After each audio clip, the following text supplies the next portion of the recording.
किसी ने क्या खूब कहा है ना कि हासिल करने के लिए ये ज़रूरी नहीं कि आपकी उम्र क्या है, बल्कि ये ज़रूरी है कि आप सोच किस उम्र की रखते हैं।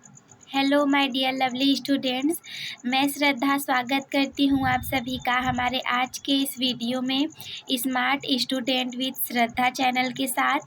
और आज का ये वीडियो उन सभी स्टूडेंट्स के लिए मोस्ट इम्पॉर्टेंट है जो क्लास 10th में है और जिनको पढ़ना होता है बायोलॉजी साइंस साइड से हैं और जिनको देना है 2025 में बोर्ड एग्ज़ाम।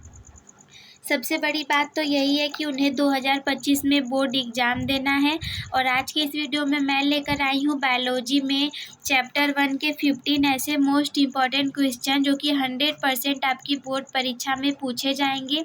अब की बार हमें 95% पार करना है और 100% प्रूफ के साथ हर साल लगातार ये प्रश्न पूछे जाते हैं। और अगर ये नहीं तो कुछ इनसे मिलते जुलते ही लगभग आप देखेंगे तो यही सब रहेंगे जो परीक्षाओं में दोहराए जाते हैं। तो आइए शुरुआत करते हैं। सबसे पहला प्रश्न है हमारा, प्रकाश संश्लेषण क्रिया में ऑक्सीजन गैस निकलती है। प्रश्न पूछ रहा है कि प्रकाश संश्लेषण की जो प्रक्रिया पौधों में होती है, उनके भोजन बनाने की प्रक्रिया, उसमें ऑक्सीजन गैस जो होती है वो कैसे निकलती है। तो इसका आंसर होगा कि वायु से निकलती है। हमारा दूसरा प्रश्न है, प्रकाश संश्लेषण अभिक्रिया में मुक्त ऑक्सीजन का स्रोत होता है। ये O2 लिखा है जिसका मतलब है ऑक्सीजन। प्रकाश संश्लेषण की जो क्रिया होती है पौधों में भोजन बनाने के लिए, उसे हम एक अभिक्रिया के द्वारा भी दिखाते हैं। तो उसमें जो ऑक्सीजन निकलता है वो कैसे निकलता है, तो आंसर हो जाएगा हमारा जल से। तीसरा है, प्रत्येक जबड़े में अग्रवर्णकों की संख्या होती है। मतलब मनुष्य के मुख में जो अग्रवर्णक होते हैं उसमें अग्रवर्णकों की संख्या कितनी होती है, तो इसका आंसर है 3 जोड़ी। चौथा प्रश्न है हमारा, स्वपोषी पोषण के लिए आवश्यक है। देखिए, स्वपोषी पोषण जो है ये पौधों में होता है और इसके लिए उनको क्या क्या आवश्यकता है, तो कार्बन डाइऑक्साइड, CO2 की, क्लोरोफिल की और सूर्य के प्रकाश की। पांचवा है, हरित लवक के स्ट्रोमा में कौन सी क्रिया होती है, तो अप्रकाशिक अभिक्रिया होती है। 2 प्रकार की अभिक्रियाएं होती हैं, प्रकाशिक अभिक्रिया और अप्रकाशिक अभिक्रिया। ये जब आप लोग डीप स्टडी करेंगे तब आप लोग को पता चलेगा। प्रश्न है हमारा, हरित लवक के स्ट्रोमा में कौन सी क्रिया होती है, तो आंसर है हमारा अप्रकाशिक अभिक्रिया। नेक्स्ट है, पादपों का अर्थ है पौधों में प्रकाश संश्लेषण फोटोसिंथेसिस द्वारा भोजन का निर्माण किसमें होता है। मतलब हमारा जो पौधा होता है उसमें प्रकाश संश्लेषण की प्रक्रिया कौन से भाग में होती है, तो आंसर है हमारा पत्ती में।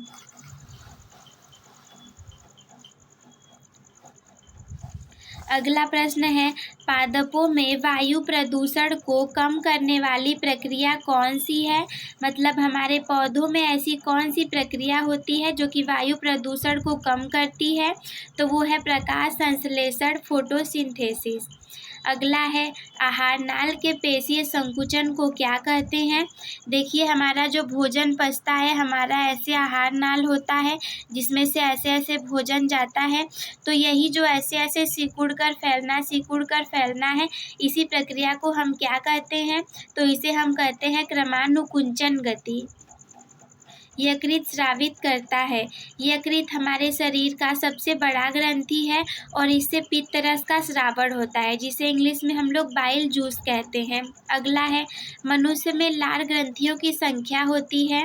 मनुष्य अर्थात हम लोगों में जो लार ग्रंथियां पाई जाती हैं, जो किसी मिठाई और टेस्टी खाने को देख करके आपके मुंह में से लार निकलने लगता है, तो वही लार ग्रंथियों की संख्या कितनी होती है, तो आंसर है इसका 3 जोड़ी होती है। अगला है, ग्रास नली द्वार पर लटकी हुई पत्ती के समान उपास्थीमय रचना क्या कहलाती है। ग्रास नली मतलब जो हमारा गला होता है उसके द्वार पर लटकी हुई पत्ती के समान उपास्थीमय रचना क्या कहलाती है, तो घाटी ढापन कहलाती है। यहाँ पर 2 पाइप होते हैं, एक भोजन के लिए और एक श्वास लेने के लिए।